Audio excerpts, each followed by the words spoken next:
imbere yanyu. Nataka izungumze kitu moja. Akanganira ikintu kimwe. Nataka nikwambie Mkristo. Chakubwira wewe Mkristo. Tosha mawazo kwanza kwenye mawazo yako iko. Vana ibitekerezo byawe aho byagiye. Rudisha sasa mawazo mahali hapa. Garura ibitekerezo byawe hano. Usikie kitu gani? Wumve niki Mungu anataka kuzungumza. Imana ishaka kuganira nawe. Neno la Mungu ijambo ry'Imana inafukuza ujinga ndani ya mtu, yirukana ubugoryi mu muntu, na inaleta kujua ndani ya mtu, ikazana kumenya mu muntu. Inafukuza kitu ambacho kilikuwa kiendeke ndani ya maisha, yirukana cha kintu kitagendaga muri wowe, na inaumba kitu ambacho kinaweza kusaidia. Kale ni kintu gishobora gufasha umuntu. Inafukuza kutokujua, yirukana kutamenya, inaleta connaissance ndani ya mtu, ikazana connaissance mu muntu. Hata Biblia inasema kitu, Biblia inavuga ikintu kimwe, mon peuple périt, watu wangu wanapotea, abantu banjye bararimbuka sababu ya kukosa maarifa. kubera kutamenya. Ukiona mtu anapotea, nubona umuntu atakaye, tambua kwamba anakosa maarifa. sobanukirwa yuko atazana kutamenya. Neno la Mungu ijambo ry'Imana ijuu ya kuleta maarifa ndani ya mtu, kuzana ubumenyi mu muntu. Neno la Mungu inatutosha nje, ijambo ry'Imana ritukura hanze, inatuweka mahali pa kuheshimika. tuzana hali yo. Neno la Mungu inatutosha kusaraulika, ijambo ry'Imana ritukura mu gisuzuguriro, inatuweka nafasi ya kuheshimika. tuzana hako kubaho. Watu wengi tulikuwa na majina kudunia, abantu benshi dufite amazina kuko menshi, majina yenyewe walikuwa wanatuita, amazina batwitaga, kuko hali yenyewe walikuwa natuona ndani, ubuzima batubona, kuko kisi tulikuwa natembea, uko twagendaga. na si kanisa, na waomba kanisa, basaba itorero. tukifika mahali hapa tugera hano, tujaribu kubadilika, tumenye guhinduka, tujaribu kukuwa watu wa kuba abantu tujaribu kukuwa watu wa Mungu. gerageze kuba abantu b'Imana. Maana Mungu alituita Imana yaraduhamagaye tuwe chombo ambao inaheshimika kwa Mungu, ngo tube ibikoresho byishimirwa n'Imana. Asubuhi ya leo muri iki gitondo bila kukawia, tudatinze, nataka nizungumze neno moja. ndashaka kuganira ijambo rimwe. Nataka nizungumze neno yenyewe inasema, ndashaka kuvuga ku ijambo rivuga kukuwa mshwa ya Mungu ama kukuwa mchaguo la Mungu. kuba mu guhitamo kw'Imana. Yes, kukuwa mchaguo la Mungu, kuba mu guhitamo n'Imana. Unajua ndugu mpendwa, urabizi mukundwa, kuko sisi tunaweza chagua. hari uko twebwe dushobora gutorana. Unaweza chagua faranga, ushobora gutorana ku mafaranga, unaweza chagua pesa, ushobora gutorana ku mafaranga, unaweza chagua mavazi, ushobora gutorana imyenda. lakini sai nataka nikwambie, uyu mwanya ndashakubwira, mwambie mwenzako, gira mugenzi wawe, wewe uko chaguo la Mungu, wowe toranya Imana. una mahitamo y'Imana. Yes. Kuwa yako mahali hapa kuba kwawe hano ni juu Mungu alikuchagua. nuko Imana yagutoranyije. Hauko hapa kwa sida hapa, uri hano kubw'impanuka, hauko hapa kwa ajali hapa, uri hano kubw'impanuka. tuko watu wenyewe abantu hatukukuwa na stahili kukuwa hapa, kandi dukwiriye kuba hano, tulikuwa mchaguo la Mungu, ariko kuko twari mu gutorana n'Imana, mvua ya Mungu. turi mu guhitwamo n'Imana. Kwa maana leo hii niyo tunaoneka, mpamvu uyu mwanya turi hano. kama unataka uone mabadiliko, niba ushaka kuba n'impinduka, kama unataka uone muujiza, niba ushaka kuba igitangaza, kama unataka uendelee, niba ushaka gutera, kama unataka kuwe mtu ambao Mungu niba anafurahia, ushaka kuba umuntu Imana yishimira, kubali kukuwa mchaguo la Mungu. emera guhitwamo n'Imana. Ukikubali mchaguo la Mungu, nutoranywa n'Imana, mule hamkuwake sheke hapana, ahandi watsindwaga ntuzongera mule gutsinda, hamkuwake kihombo hapana, ahandi wahombaga ntuzongera mule gutsinda, hamkuwake kusaraulika ahandi hapana. wasuzugurirwaga ntuzongera Ona gutsinda. watu Biblia abonye abantu muri Bibiliya waliingia mchaguo la Mungu, binciye mu gutoranywa n'Imana, akakubali Mungu bemera Imana aongoze maisha yao, kugira ngo iyobore ubuzima bwabo, akakubali Mungu bemera Imana ashere maisha yao. iyobore ubuzima bwabo. Tuliona Twabonye walikuwa watu wenye bari abantu, hawakukuwa wa kawaida. bari abantu badasanzwe. Nataka ujue ya kwamba Ndashaka umenye ko kuwa mchaguo la Mungu gutoranywa n'Imana itakufanya mtu wa ajabu. bizakugira umuntu w'igiciro. Haleluya, haleluya. Amen. Tufanye kwanza hivi. Hallelujah. Hallelujah. Niko na mbili nasikia mkutano wa leo. Hallelujah. Haleluya. Biblia inatuambia nini? Biblia inatubwira iki? Biblia inatuambia kitu cha ajabu. Biblia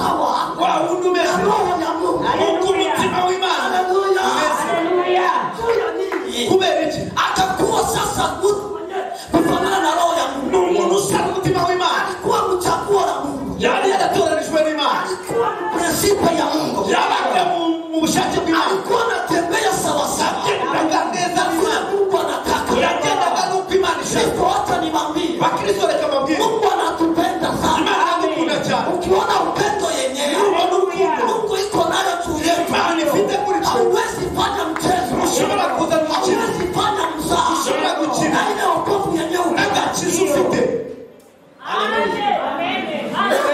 Sitakawia, Ntabwo ari butinde. tunaenda soma kitabu cha Yona. Tugiye gusaba igitabo cya Yona. Ni kitabu fupi sana, Igitabo kigufi cyane, lakini iko na maneno mingi pale. ariko gifite amagambo menshi. Yona sura ya kwanza, Yona igice cya mbere, unasoma mstari ya kwanza, urasoma umurongo wa mbere, utaruka unasoma mstari ya 7, usome umurongo wa 7, utaruka unasoma mstari wa 9, usome n'umurongo wa 9, alafu naachia pale. noneho urekera. Kisha nikwambie sasa, Noneho umubwire kisi naomba ukuwe mchaguo la Mungu sasa. uko bigusaba kugira ngo ube watoranyije Kuwa Imana. umahitamo y'Imana. Niryo jambo bafitiye gusoma mama. Dusome mu izina rya Yesu. Amen. Yona igice cya mbere umurongo wa mbere. Umutwe w'ijambo uravuga ngo Yona yanga gutumwa umuyaga ubakubira mu nyanja. Ijambo ry'Uwiteka ryaje kuri Yona hamwe na Mitayi riramubwira riti 7. Bose baravugana bati nimuze dufinde tumenye utumye dutezwa ibi byago. Nuko barafindura, ubufindo bwerekana Yona. 9. Arabasubiza ati ndi Umuheburayo nubaha Uwiteka Imana yo mu ijuru yaremye inyanja n'ubutaka. Amen. Amen. Mungu awabariki sana. Bwana Yesu asifiwe. Nataka usikilize kitu gani nataka nizungumza asubuhi ya leo. Shaka wumva icyo ngiye kuvuga muri iki gitondo. Nilikuwa nauliza Mungu nitaambia nini watu wa Mungu. Igena bazaga Imana murabwira icyo abantu b'Imana. Mungu akanirefere neno hili. Imana ibishurira ijambo. Asubuhi ya leo nataka nikwambie kitu. Muri iki gitondo ndashaka kubwira ikintu kimwe. Kitabu cha Yona ni kitabu wahubiri wengi wanaogopa sana. Igitabo cya Yona ni igitabo bavuga gutuma benshi batinya. Kwa sababu ni kitabu fupi lakini kuna mambo ya siri pale ndani. Kubera ko ni igitabo kigufi ariko harimo amabanga menshi. Biblia inasema kulikuwa nabii jina yake Yona. Hari umuhanuzi witwaga Yona. Yona alikuwa mtoto wa Mitayi. Yari umwana wa Mitayi. Biblia inasema Mungu akamkuta akamwambia sikiliza. Imana iramusanga iramubwira umviriza. Yona nimekutuma uende Nineve. Yona ndagutumye genda i Ninive. Waambie watu wangu watubu na kuacha na kunyenyekea. Ubwire abantu banjye bihane kandi bareke ibyaha base bugufi. Kasaru yangu isikuje kuwaka kugira ngo inkoni yanjye nizabagereho. wakati nakuja kuchunguza. Noneho igihe naje kugenzura, Yona alisikia ile ujumbe. Yona yumvishe buriya butumwa, Na ile ujumbe akaingiza kwa kichwa. buriya butumwa bwinjiza mu mutwe. Lakini aliposikia Amaze kumva akatenda mambo tofauti. akora ibitandukanye. Kitu gani ilitokea sasa? Niki yakiriye? Yona mahali pa kwenda Ninive akachukua mashua akaenda Tarshishi. Yona kugira ngo ajye i Ninive afata ubwato ajya i Tarshishi. Kwa sababu tatu yenyewe ilisababisha Yona akatale kwenda Ninive. Hari impamvu eshatu zatumye Yona yanga kujya i Ninive. Sababu ya kwanza, Impamvu ya mbere, kwenye teolojia wanasema muri teoloji baravuga ngo alikuwa na konfli na watu wa Ninive. Yona yafitanye ibibazo n'abantu b'i Ninive. Watu ya Ninive walikuja ndani ya watu wake wakakuwa wanachinja watu wa Abantu b'i Ninive baje mu bwoko bwo kwa Yona bafata abantu babo barabica. Sasa Yona kasema itafanyika je niende ambia hawa watu ke Mungu kama hawatubu hii dhambi. Mungu Yona aravuga ngo byagiye bizashoboka bite kugira ngo njye Ninive mbwira aba bantu ngo bihane nibatihana Imana izabahana. kitu ya pili ni kusema Yona ndani yake alikuwa na roho ya kulipiza kisasi. Ndani ya Yona kulikuwa roho ya kusema alipishe kisasi. Icya kabiri, muri Yona hari harimo kwihorera. Kitu ya tatu yenyewe nataka mwambia Wakristo. Icya kubabwira, Yona alijua faiblesse ya Mungu. Yona yamenye imbaraga nke z'Imana. Acha niwaambie faiblesse ya Mungu. Reka babwire imbaraga nke z'Imana. Yona alijua hawa watu wakishuka kwa magoti wanatubu. Ndio faiblesse ya Mungu.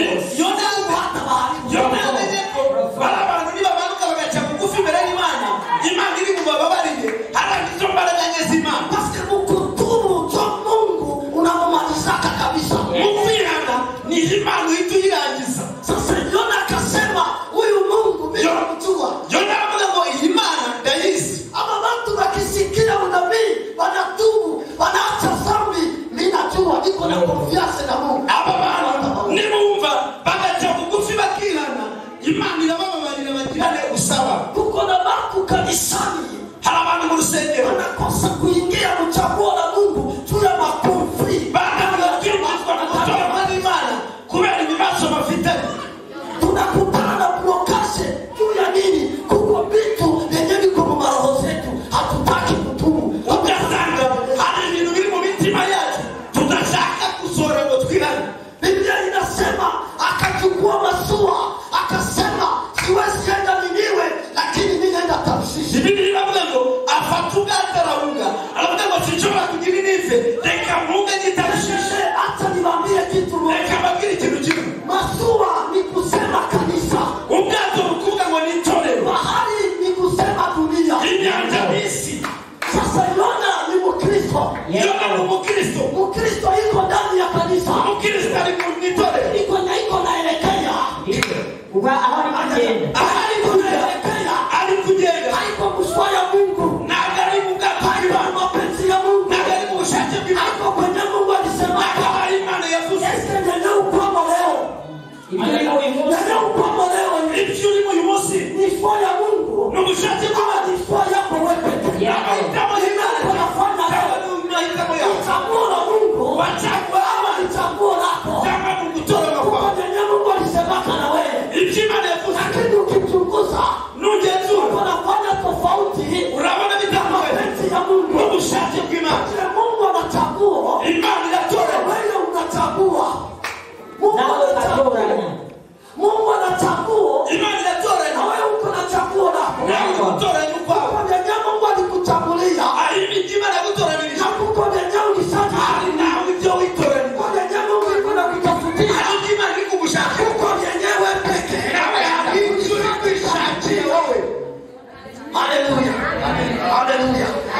Amen, amen.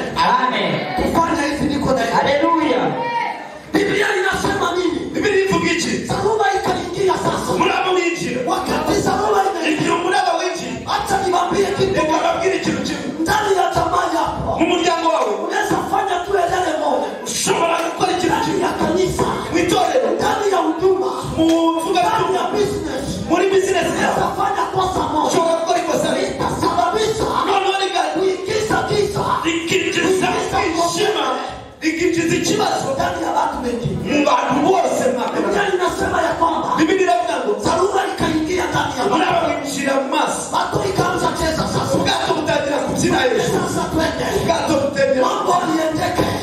Mambo ibintu yendeke. birapfa. Biblia inasema Biblia iravuga watu wenyewe walikuwa mubato, abantu bari mu bwato wakapata ufunuo, babona ishuri, wakapata revelation, babona ishuri, wakasema baravuga ngo hii malitu ibi bintu haiko ya kawaida, ntabwo ari ibisazi, lazima tuikane reka twicare tujue hii Saruba, tumenye aho umuraba, hii probleme, tumenye iki kibazo, tujue hii shida tumenye iki kibazo inatokea wapi. kivuye he. Sasa kuna somo pale, Ndi gusoma hariya pastor, Biblia inasema pasiteri, Biblia iravuga Yona alienda kalala. Yona yagiye, Kuko watu wenye biko wanalala, hari abantu na bajya wengine biko na teseka, n'abandi kuko barajya, watu wenye biko na abandi barahangayika, biko na refure bali kugona, hari abandi basinziriye cyane, kuko watu wengine wenye biko pale hari n'abandi bari hariya, ya malele ya watu wengine. Kumba hari abandi bari hariya kubw'ibibazo by'abandi bantu. nifasirie mzuri, Musobanukire neza, wote wanajua kesa Saruba inaingia. abantu bose bamenya ko umuraba winjiye. Ni mwanaume Umugabo anaenda kukuombe kule chini, akajya kwiryamira iyo hasi, anaenda nalala kule. aragenda ariryamira. Biblia inasema Biblia iravuga Mungu halalake. Imana ni iryama, Bila mwenzako gira mugenzi wawe, Mungu halalake. Imana ni iryama. Abantu bashobora kurya, abandi bashobora gusinzira, abandi bashobora gusinzira, ariko iriya Mana ishobora gusinzira, asinziriye n'umusuma. Biblia inasema Biblia inavuga wakapiga kura. bakora ubufindo. Haleluya. kura Wakapiga kura. Bakora ubufindo. Haleluya. Kura ikaangukia huyu mwana. Ubufindo mubakuri yona. Kunefu kunasema hivi. Icyenda aravuze ko Biblia inasema Biblia inavuze wakamshika baramufata kisha wakamwambia baramubwira ngo sasa utuambie tubwize ukuri wewe ni wa wapi? wowe uwahe Uko wa nani? wande Jina yako nani? izina ryawe ninde Unazaliwa wapi? wavukiye Kabila yako ni gani? n'ubuhe bwoko. Haleluya. Uliza mwenzako, baza mugenzi wawe wewe mwenye uko unatesa watu hivi. wowe wagekishije abantu gutya Kabila yako nani? uri wo mu buhe bwoko Wewe mwenye unasinzia hivi. wowe usinziriye gutya Wewe mwenye uko unasinzia. wowe uri gusinzira Na kanisa iko na tabika. n'itorero riri kuva Umaskini iko unatesa watu. Umaskini iko unatesa watu. abantu ubukene buri kwica abantu Vita iko unasumbua watu. Vita iko na intambara ziri guhangayikisha kisha abantu wewe uko na raha. wowe uraryama. Haleluya. Biblia inasema kitu. Biblia ivuga ikintu cyiza Nataka niwaambie kitu. ndashaka kubabwira ikintu kimwe Dawa ya moto ni moto. umunsi w'umuriro n'umuriro. Haleluya. Biblia inasema kwamba Biblia iravuga ngo Mungu iko juu ya balozi. Imana iri hejuru y'abarozi, Mungu iko juu ya wachawi. Imana iri hejuru y'abacamu. Mungu iko juu. Ushobora kwinjiza mu mahitamo y'Imana gutyo gusa. Alikuwake hata siku na mie pastor. Pastor ninasimama mbele yenu. Hagaze imbere yako. Niko na transport. Mfite itike Yenyewe inileta. yanzanye hano. Kama nilikuenda Land Rover. Niba Kama narangize nilikuenda na vile Haleluya. vile nitakuona. Lakini ariko ya muhimu icy'ingenzi tuwa transport. menya itike Yenyewe inileta. yakuzanye hano. Mwalimu. Tuwa transport. Mwarimu menya itike yakuzanye hano. Yakuzanye hano. Biblia inasema ya kwamba Biblia iravuga ngo Mungu akasema Imana iravuga yapato kwanza ni wakili. Yapato kwanza ninakataa. ubwato ubwato biranze. Hivi yapato ninakataa. Ibyo ubwato biranze. Acha nikutengenezee sasa. Reka sasa mukorere Ile transport. kubera iriya tike. Yingine Iyindi tike. yingine tike. Iyindi tike Yenye itasababisha iratuma hata mwanadamu umuntu hataona kwa macho. atari bubonera amaso. Ulosi Umurozi hataona kwa macho. atari bubonera amaso. Hata mchawi Mchawi hataona. atari bubonera amaso. Haleluya. Soma pale kusura ya mbili. Soma ku bice bibiri. Haleluya. Amen. Amen. Biblia inasema kitu kikubwa. Biblia ivuga ikintu gikomeye. Ibice bibiri. Murongo wa mbere. Soma pale. Sura mbili mstari Sura 2 mstari wa pili. wa kwanza. Wa kwanza. Usikie. Kwa ile transport sasa. uwiteka ategeka urufi runini rurya yona maze yona amara mu nda y'urufi iminsi 3 n'amajoro 3. Amen. Haleluya. Biblia inasema nini pale? Biblia ivuze iki? Biblia inasema Biblia iravuze Mungu akasema Imana iravuga hivi ulikatara kwenda. waze kujyayo Na watu biko wanakuona. n'abantu bakure Sasa utaendaka. usajyayo Na hakuna mtu mwenye iko na nta muntu uri kukureba. mie na wewe. Ke nawe Ukishuka pale numanuka hepfo. inasema Biblia iravuga Yona akashuka ku magoti Yona arapfukama ndani ya safina. mu bwato bwe Ndani ya samaki pardon. musamake muri rusama Akapiga magoti. aca bugufi arapfukama. Mateso ya vile. Reba ibibazo nka bibiri. Muone tabu ya vile. Reba ikibazo nka bibiri. Biblia inasema Biblia iravuga akainua mikono yake. azamura amaboko ye Akaanza kumwita Mungu. atangira guhamagara Imana Akamwambia Mungu, abwira Imana kama inawezekana niba bishoboka ukinitosha maiti niba muri rusamake nikiona tena nareba neza milango ya hekalu ya Yerusalemu. nareba noneho Naona milango tena ya nareba imiryango ya Yerusalemu. Mungu nitakushukuru. Imana nzagushima. Mungu akasema Imana iravuga ile ndio yenye nilikuwa na. kiriya gitondo riri gushaka Haleluya. Pale ndio nilikuwa nataka. hariya niho yashaka Wanze sasa nikumbuka. maze Pale ndio kwenye nilikuwa nataka. abagone riri gushaka Ipatane sasa na wewe. mure nawe. Mungu akasema sawa. Imana iravuga ngo sawa. Haleluya.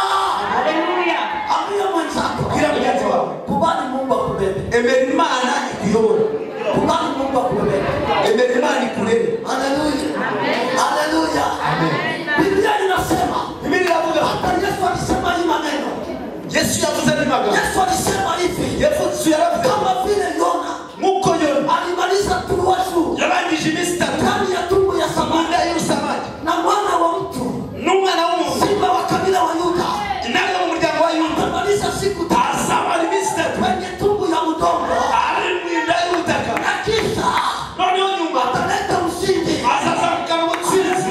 Haleluya. Amen. Amen. Biblia inasema Biblia iravuga samaki akamubeba samaki iramufata kule kuchakua na Biblia imujyana aramutora n'Imana. haleluya kule kuswaya hahandi kwenye mushaka wanataka ayimana mushaka niko naambia Mungu ndikubwira umuntu hizi siku iyi minsi maisha yangu ubuzima bwanjye Mungu aitransporte. Yes. Ndugu yangu mpendwa, Yes.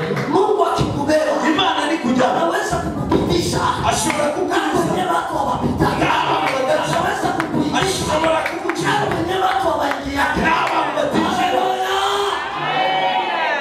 Biblia inasema Biblia iravuga akamfikisha wapi? amugezayo Akamfikisha Niniwe. amugeza inyuma Mwanaume akajikuta Niniwe. umugabo yisanga Niko nakutangazia ndimo ndagutangariza Mungu akutie mshwari. Imana igushire mu mahitamo yawe. Imana iguhitamo. Haleluya. Enyewe adui anafunga kwa maisha yako. Enyewe wapesi anafunga kwa maisha yako. Wasinione tena. ntibazongere kukubona. Yawezekana Birashoboka. kuko kwenye ulizamaka.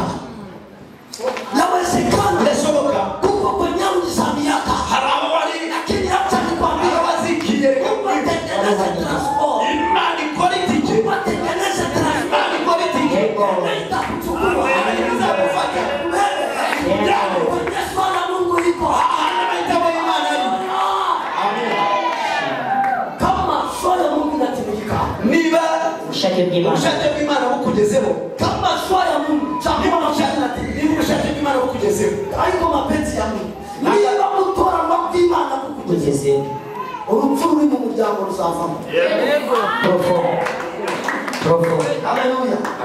Haleluya. Amen. Kama chaguo la Mungu linafika niba mlimani. gutora umwanya Imana bigeze mu rugo rwawe, Unaitika tu na kanyanga kwa. ukabyemera Si ikaze, wewe utafanya. ntabwo ari wowe uzakora, Lakini ni Mungu atafanya. Imana niyo izakora. Si wewe utatenda. Si wowe uzakora, Lakini ni Mungu Imana atatenda. izubaka. Si wewe utabadilisha. Si wowe Lakini uzayikora, ni Mungu atabadilisha. Imana izayikora. Haleluya. Kuministere Ku murimo tuko hapana kwenda mbio. Hapana kwenda mbio. atari ukwirukanka, Hapana kuona vitu vinachamuka. Ntiwihute. Hapana kuona vitu vinachamuka. nubona ibintu bishyushye, Hapana kuona kwenye pendo iko nalia. ntukabona ipenda iri kuvuga, Naona hebu ngalilisha mbele. nawe ugenda usakurisha imbere, Haujue transport. ntuzitike Yenyewe inataka wale watu. yazanye baraba. Haleluya. Unaweza wasa wale biko niniwe. Shobora kugeza kubona baraba bineniwe, Biko destination ya kwenda Tarshish. bari muri destination yo kwenda i Tarshishi, Nisha naona unaenda sasa. nawe ukirukanka. Nilisambia Makristo. Nabwiye abakristo, Ninawambia. ndababwira Sisi wote tunaingia mulitiko. twese twinjira muri iri tigo, Hatutokee mulitiko limoja. ariko ntabwo tuvira muri iri tigo rimwe. Wenyewe wanatokea Nyandarama. Hari abavira muri Nyangarama, Wenyewe wanatokea wapi vya Ngabo. hari abavira mu Hehe, Wanatokea abagera mu Ruhengeri, hari abagera, Nakuru wewe wanaenda Kigali. hari n'abagera i Kigali. Umenipa revelation.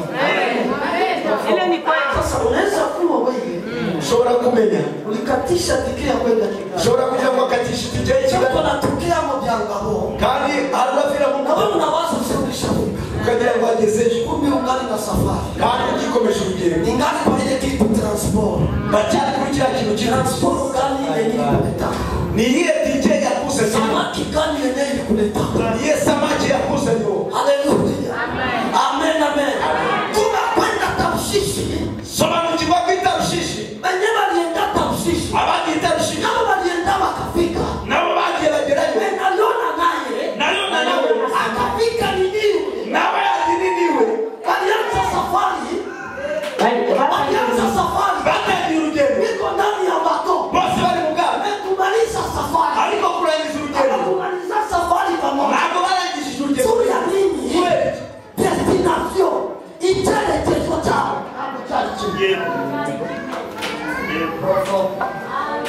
Haleluya. Tumelekeo yao icyerekezo cyabo haikukuwa moja. ntabwo cyari kimwe. Ndio maana mhuduma Niyo mpamvu atafatana na mtu, ntukagenda rero fatana na Mungu. we ukurikira Imana. Na ile Mungu anasema juu ya maisha yako. Imana ivuga ku buzima bwawe Ndio utapata eseri.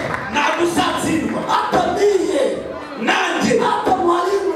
na mwarimu Hakuna mwenye atakufia yako. ntabwo uzagupfira, Eseri mwenye atakufia yako. ariko hari uwadupfira. Yesu Kristo. Yesu Kristo. Yesu Kristo Ndio mwenye alitika. Haleluya. Ndio mwenye alitika. niwe wemeye Akafanya mti. Yego.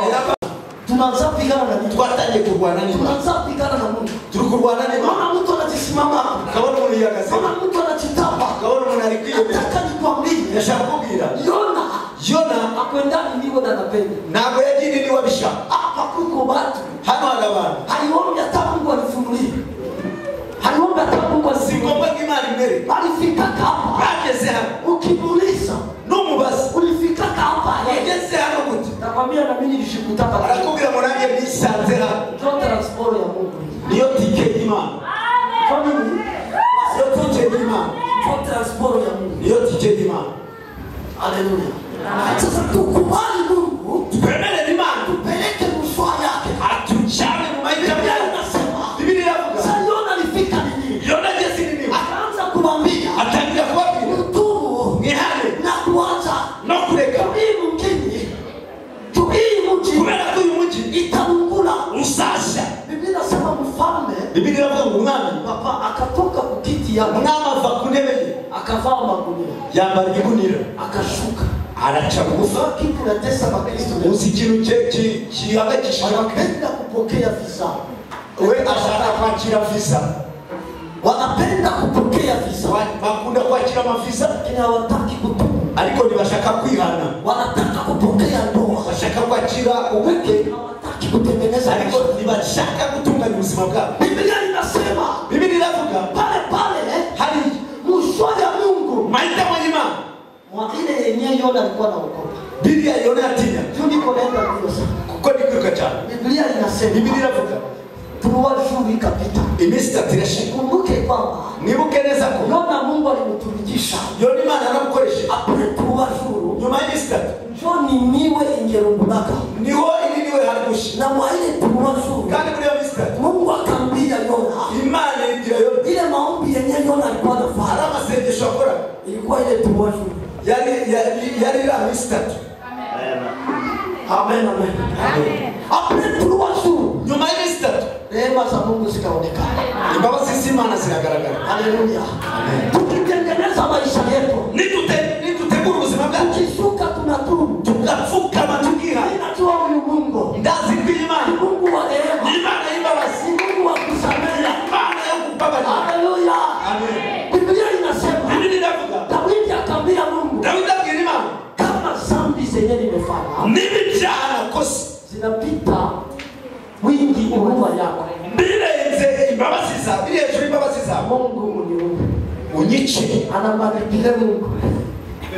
Bwana, Biblia inasema Biblia iravuga Mungu hawezi changanyikiwa. Imana ishobora kuvanga Alilolisema icyo yavuze lazima alifanye. azagikora. Kuko watu wenyewe waliua kisi hari abantu basobanukira ya kukamatia Mungu mu maneno yake. yo gufatira Imana mu magambo yayo. Kristo ya leo abakristo hatujue kukamatia Mungu ntabwo mu tuzi maneno yake. gufatira Imana mu magambo yatubwiye. Mwambie Mungu, tumubwire ngo Mana sema niko mwenye dhambi. ndi umunyabyaha, Mimi najua na wewe ariko ndabizi nawe kuko kitu yenyewe ninajua kwako. hari ikintu nzi kuri wowe, Ninajua huruma zako nzi imbabazi zawe ni za mingi. ni nyinshi, Na Mungu ariko Mana afau ni wewe.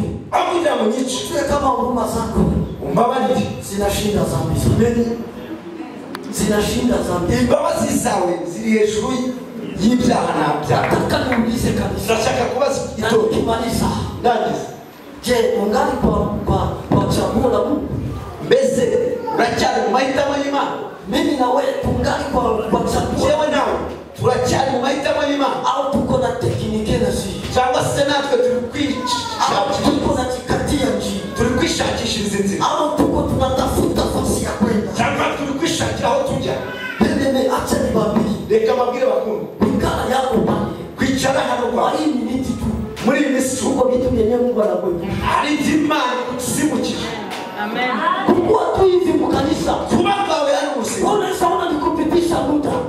nubone ko ari ugutigi Kuko vitu vya hari ibintu Mungu iko kupigania maisha. imana iri kurwanira ku buzima bwawe. Simame tuombe Mungu. Tuhaguruke dusenge Imana. Nataka kanisa tufanye hivi. Shaka itorero mukore Kila mtu turudie kwa msingi. buri muntu wese asubire ku rufatiro rwiwe. Haleluya. Ni niwe barudia kwa msingi. Buri muntu wese asubire ku rufatiro. Ni niwe barudia kwa msingi. Inenewe basubiye ku rufatiro Akatu bariha na Mungu akuchoma tena nini. Imana ntabwo yigeze irimbura n'ibyo Kwa probleme zenye tuko nazo. Hari ibibazo dufite, kwa masharibu zenye tuko napitia. hari ibigeragezo turi gucamo, Lakini tukijishusha ariko nituca mbele ya Mungu, imbere y'Imana. Mnajua Urabizi Biblia inasema Biblia iravuga ngo si mon peuple kama watu wangu watajisimilia, watajishusha, abantu bageni baca bugufi wanaacha dhambi zao, bakareka ibyaha byabo. haleluya, Amen. amen, amen, amen, wanaacha dhambi zao, Bakareka ibyaha byabo, wanaomba msamaha, bagasaba imbabazi, taponya nchi yao, zakiza igihugu cyabo. choki si Biblia inaniambia. Niko Biblia ivuga. Kuma probleme ziko kwa dunia, Hari ibibazo biri muri Yesu, njo tuko na solution. ariko Imana ifite igisubizo. Sisi tuko na solution. Twebwe dufite igisubizo. Mungu alituweka, Imana yagushijeho kuwe kelelezo kwa dunia. Aya, kugira ngo tube urugero ku isi. Lakini sisi ndio tunaharibu dunia. ariko nitwe twanyishe isi.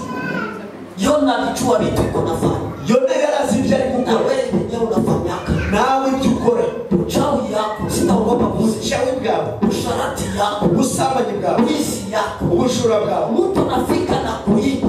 umuntu akagera no Anaiba na kumazabao mchungaji. Anaiba na kumazabao. kugicaniro, ukiba no ku gicaniro. Nashoka kwa Mungu pake vuma. Siko abantu tudatinya. Mtu anafika kuiba. Umuntu akagera ku rwego rwo kwiba, Hapa kumazabao. nabo kuyiba, ukaza ukiba. Asije. Mnashangana. Bila usipitie mkamera.